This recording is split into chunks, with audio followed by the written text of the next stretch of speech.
अपने हकों के तहफ़्फ़ुज़ पर सड़कों पर निकलने पर खराज तहसीन पेश करता हूँ।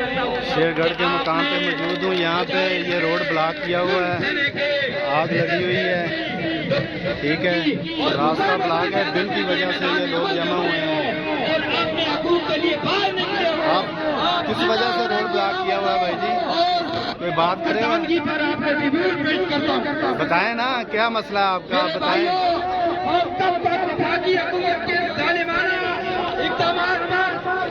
चुप रहेंगे।